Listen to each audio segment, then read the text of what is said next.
मसइलो ॿुधायां थो।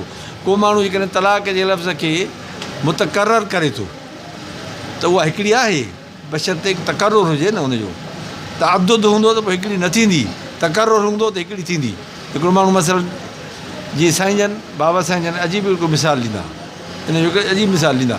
चवंदा हिकिड़े माण्हूअ खे हथ में हुजे हिकिड़ो नोट, 100 जो नोट पधो, रुपए जो वठो, त हाणे त 100 बि पंहिंजो रुपयो थी वियो आहे। तॾहिं साईं जन मिसाल ॾिनो हो रुपए जो। भाई हिकिड़े माण्हू वटि रुपयो हुजे, कंहिंखे ॾिए थो, अदा हे रुपयो अथई, हे वठि अदा रुपयो रुपयो रुपयो, 3 दफ़ा रुपयो चई वियो, माना 3 रुपया थी विया छा? उहो त रुपयो ई आहे न, हा न साईं। पर जेकर हिकिड़े माण्हू खे हिकिड़ो रुपयो, वरी ॿियो रुपयो, वरी टियों रुपयो ॾींदी, छुटो हल। जीअं बलोच ज़ुबान में बिरोही में पंहिंजो जंहिंखे तलाक ॾियणी हूंदी आहे त भितर 3 कढी ॾेई छॾींदा अथसि। अब आई मुसिट सुनूट, मुसिट सुनूट त ख़लास जान छुटी। पोइ वरी चवंदा आहिनि न साईं